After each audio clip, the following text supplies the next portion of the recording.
Thank you, Honorable Speaker. Honorable Speaker, allow me to also begin by first, in one of these very rare occasions, to congratulate the Inspector General of Police, the Director of DCI, and all the officers within our police service for the good work that they have exhibited, not just in this case, but also in cracking the unfortunate murder of the late Were.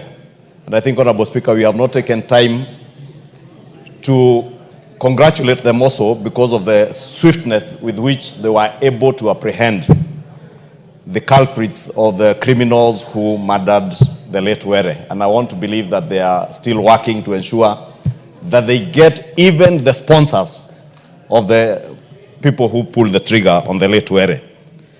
But, Honorable Speaker, this matter is not as light as we may be taking it, because a matter that flies right into the face of this Constitution, Honorable Speaker.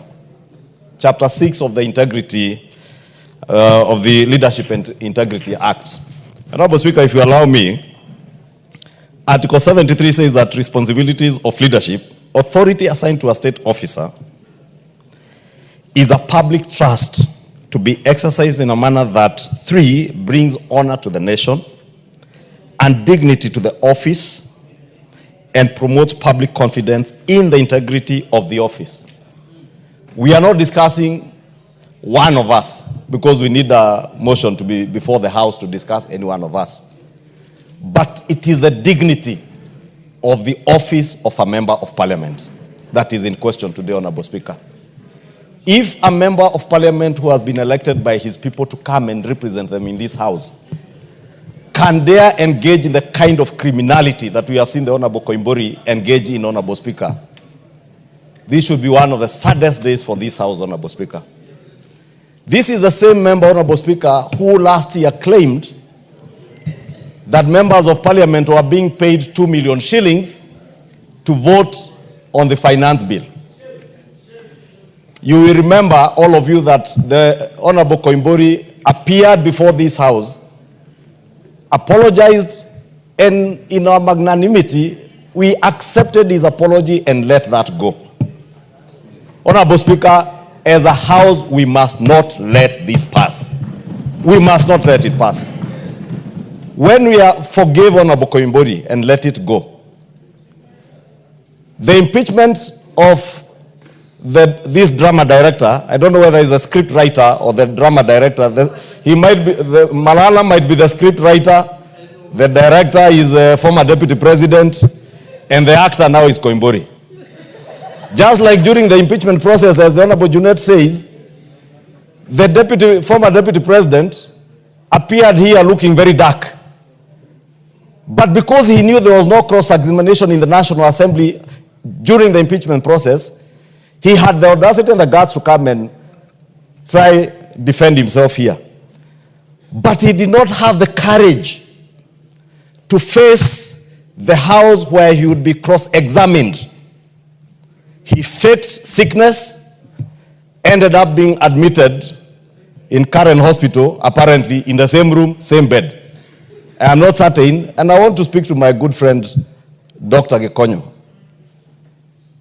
a man of very high integrity and a good doctor in this country, and plead with him not to allow his hospital to be misused by these people who are otherwise common street criminals, Honorable Speaker, I dare say.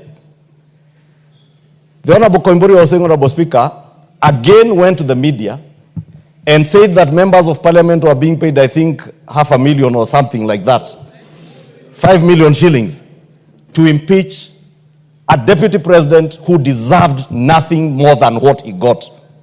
In fact, we should have impeached Gachagua probably a year before. And Kenyans now will vindicate this House that Kenyans were being saved from greater trouble from this man, Honorable Speaker, and the drama that we are seeing. It's unfortunate, Honorable Speaker, that this circus has pulled into it other dignified leaders like your good friend, the former Vice President Kalonzo Musyoka, who I saw yesterday at Karen Hospital, together with our former Speaker, J.B. Muturi, saying that there are people who claim there was a self-abduction. Now it is clear that Honorable Koimburi self-abducted himself, Honorable Speaker. Honorable Speaker, I appeared on a show on Al Jazeera TV last month but one, on the 4th of February or the 5th of February. And I was put to task on the question of abductions in this country. Because you remember the president committing that he will end abductions. And many people never understood. And people would ask, who is abducting people? And I remember Honorable Speaker saying, there was information that had been shared that there were even members of parliament who planned to kidnap or abduct themselves and blame the state. Honorable Speaker, time is a healer, and time is also a vindicator. I think many things are being vindicated over time. That when the police said we were not abducting people, there were other forces. Now Kenyans need to start filling in the gaps. When last year, Honorable Speaker, and I said yesterday, when we were debating the adjournment motion by the Honorable Junet, when on the 25th of June, Kenyans rallied around the country on account of misinformation and disinformation around issues touching on the finance bill, Honorable Speaker, we said it to the nation that many of the things that were offensive to Kenyans had been removed from that bill. But nobody listened, Honorable Speaker, because of the negativity, the propaganda that was being pushed by this group, Honorable Speaker. I don't want to say, Manyora is a very good village. And you know, Honorable Speaker, I have confessed that I have married a beautiful lady from Nyeri. And is one of the villages in Madera constituency represented by the Honorable Amombi.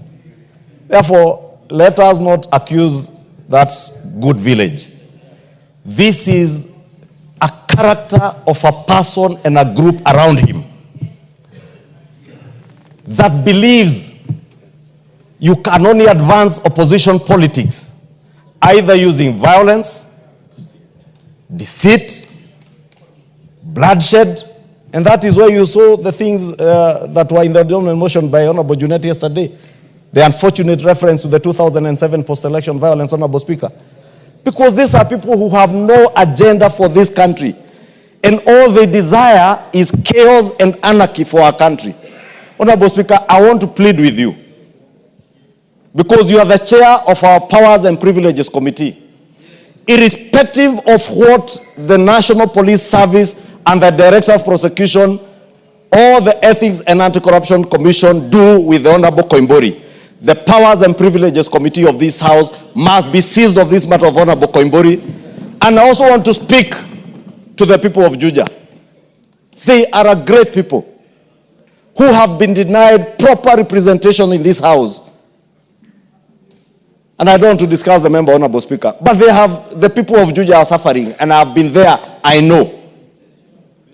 Right now, I'm addressing issues, Honorable Speaker, in my office, touching on electricity connectivity in Juja, and the MP has the audacity to send them a message on their WhatsApp group, telling them you can go ask for your electricity from Ruto. I left that government.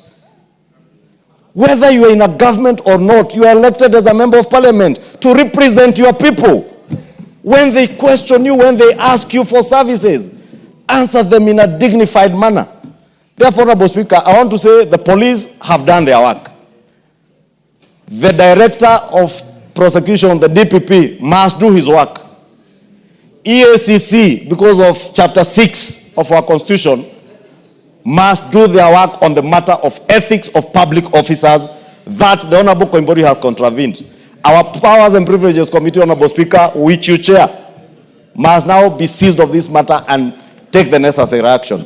The people of Juja must know you can also recall a member of parliament who is not working for you, who is not serving your interests, who is not representing you, a member of parliament who believes his only work is to follow another man in funerals and other social gatherings, singing songs of praise to a man, Honorable Speaker. With that, Honorable Speaker, I want to pray, Honorable Speaker, especially to you, as our chair of the Powers and Privileges Committee, please do something. Not because of Honorable Koimburi, but to save the dignity and the honor of the office of a member of parliament, Honorable Speaker. I submit. Thank you. I don't want to open debate on this. Senior Counsel, I'll give you a minute. Thank you, Mr. Speaker. Mr. Speaker, let me first thank you for